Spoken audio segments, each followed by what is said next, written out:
खिलाफ जारी रहेगा विरोध। देव समाज को लुभाने में जुटे कंगना विक्रमादित्य। चुनाव प्रचार में तेज हुआ वाक युद्ध। ऑनलाइन देख सकेंगे चुनावी नतीजे। कोविड-19 के नए वेरिएंट ने बढ़ाई चिंता। पर्यटकों को लुभा रही है रिवर राफ्टिंग। हिमाचल में गर्मी का प्रकोप। सोना पहली बार पहुंचा 74 के पार। धोनी आईपीएल संन्यास से पहले जाएंगे लंदन। लाहौल स्पीति के काजा में भाजपा प्रत्याशी कंगना रनौत पर पत्थरबाजी और नारेबाजी के मामले ने तूल पकड़ लिया है। स्पीति के महिला जनप्रतिनिधियों ने मंगलवार को बयान जारी कर कहा कि पत्थरबाजी कर भाजपा कार्यकर्ताओं को चोट पहुंचाने के पूर्व मुख्यमंत्री एवं नेता प्रतिपक्ष जयराम ठाकुर की ओर से लगाए गए आरोप निराधार और सरासर गलत हैं। पूर्व जिला परिषद सदस्य पूनम ने बताया कि कंगना के खिलाफ स्थानीय लोगों के साथ मिलकर शांतिपूर्वक और प्रशासन से अनुमति लेकर विरोध प्रदर्शन किया जा रहा था। पूर्व मुख्यमंत्री जयराम ठाकुर झूठ बोलकर लोगों को गुमराह कर रहे हैं। कंगना रनौत के खिलाफ आगे भी विरोध प्रदर्शन जारी रहेगा।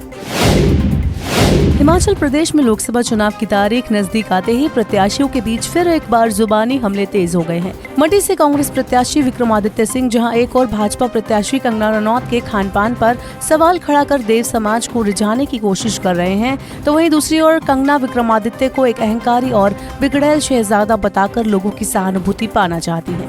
एक जनसभा में विक्रमादित्य ने खुद को सच्चा हिंदू और सनातन के ध्वज को लेकर आगे बढ़ने वाला बताया और कंगना पर नॉनवेज खाने का आरोप लगाया। वहीं कंगना रनौत ने सिराज में कहा कि विक्रमादित्य एक बिगड़ैल शहजादे हैं। कंगना ने कहा कि विक्रमादित्य सिंह ने देव समाज और देवी देवताओं को राजशाही से एक स्तर नीचे बताया है। उनका ये अहंकार है जो उनके सिर पर चढ़कर बोल रहा है।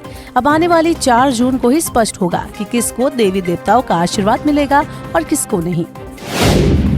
चुनाव के नजदीक आते ही प्रत्याशियों के बीच वाक युद्ध तीखा होता जा रहा है। सीएम सुखविंदर सिंह सुक्खू भाजपा प्रत्याशी कंगना और जयराम ठाकुर को छोड़ इंद्रदत्त लखनपाल और केंद्रीय मंत्री अनुराग ठाकुर पर निशाना साध रहे हैं। चकमोह में चुनावी जनसभा को संबोधित करते हुए सीएम ने इंद्रजीत को भाजपा में जाकर रोने वाली दुल्हन की उपाधि दी और कहा कि एक घर उजाड़ने के बाद दूसरा घर उजाड़ने के लिए भाजपा में गए हैं। वहीं सुक्खू ने अनुराग ठाकुर की कार्यप्रणाली और हिम्मत पर भी सवाल खड़े किए। सुक्खू ने कहा कि ठाकुर इतनी हिम्मत भी नहीं जुटा पाए कि गृह मंत्री को पत्र लिख दें। जुबानी जंग में दोनों ही पार्टी एक दूसरे की बखिया उधेड़ रही हैं। अब जनता किसका साथ देगी ये तो 4 जून को ही पता चलेगा। हिमाचल प्रदेश में 4 लोकसभा और 6 विधानसभा के लिए 1 जून को मतदान होना है। 4 जून तक परिणाम जनता के सामने होगा। वोटिंग से लेकर रिजल्ट तक की सारी तैयारियां चुनाव आयोग द्वारा पूरी की जा चुकी हैं।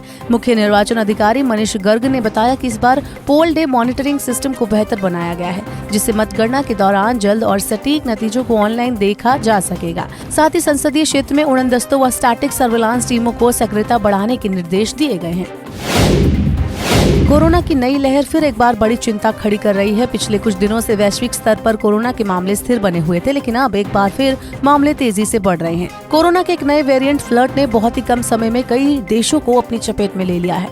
अमेरिका और सिंगापुर में संक्रमण के मामलों में तेजी से उछाल आया है।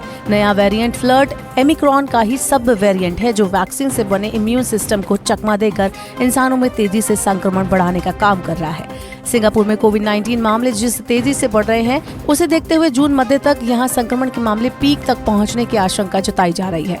भारत में भी 250 से ज्यादा मामले दर्ज किए जा चुके हैं। गर्मियों की छुट्टियां चल रही हैं और लोग मैदानी इलाकों को छोड़ पहाड़ों का रुख कर रहे हैं। हालांकि इन दिनों हिमाचल के पहाड़ भी गर्मी और लू की चपेट में हैं, लेकिन पहाड़ों का मुख्य आकर्षक रिवर राफ्टिंग पर्यटकों को काफी आकर्षित कर रहा है। कुल्लू आने वाले सैलानी मुख्य रूप से ब्यास की लहरों पर रिवर राफ्टिंग का लुत्फ उठा रहे हैं। इन दिनों रिवर राफ्टिंग पॉइंट पिरडी और बवेली सैलानियों की गतिविधियों का केंद्र बना हुआ है। इससे स्थानीय लोगों को रोजगार के अवसर मिल रहे हैं। ब्यास नदी में 15 जुलाई तक रिवर राफ्टिंग का सिलसिला जारी रहेगा।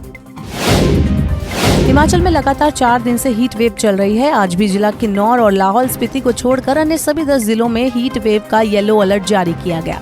मंगलवार को कुछ स्थानों में हल्की बारिश हुई, लेकिन अगले 3 से 4 दिनों तक मौसम बिल्कुल साफ रहेगा। इस दौरान तापमान में 2 से 3 डिग्री पारा बढ़ेगा। हमीरपुर, ऊना और बिलासपुर में पारा 43 डिग्री के करीब पहुँच गया है। सोना और चांदी ने मंगलवार को ऑल टाइम हाई बनाया है। Indian Boolean and jewellers association के मुताबिक 10 ग्राम सोना 839 रुपए महंगा होकर 74,222 रुपए तक पहुंच गया। वहीं चांदी भी आज ऑल टाइम हाई पर पहुंच गई है। ये 6,000 रुपए महंगी होकर 92,444 रुपए प्रति किलोग्राम पर पहुंच गई है। इस साल सोने में अब तक 10,000 रुपए से ज्यादा की तेजी दर्ज की गई। चेन्नई सुपर किंग्स आईपीएल 2024 की प्लेऑफ की रेस से बाहर हो गई है। सीएसके ने आखिरी league match royal Challengers Bengaluru के साथ खेला और टीम को हार का सामना करना पड़ा। हार के बाद एमएस धोनी के संन्यास की अटकलें तेज हो गई हैं। माना जा रहा है कि ये सीजन धोनी के लिए आखिरी सीजन था। संन्यास की खबरों के बीच धोनी को लेकर एक और बड़ा अपडेट सामने आया है, जिसमें बताया गया कि धोनी इलाज के लिए लंदन जा सकते हैं। आईपीएल की शुरुआत में धोनी चोटिल हो गए थे। धोनी मसल टीयर से परेशान हैं। इसकी सर्जरी के लिए धोनी लंदन जाएंगे। सर्जरी के बाद ही धोनी संन्यास लेने का फैसला करेंगे।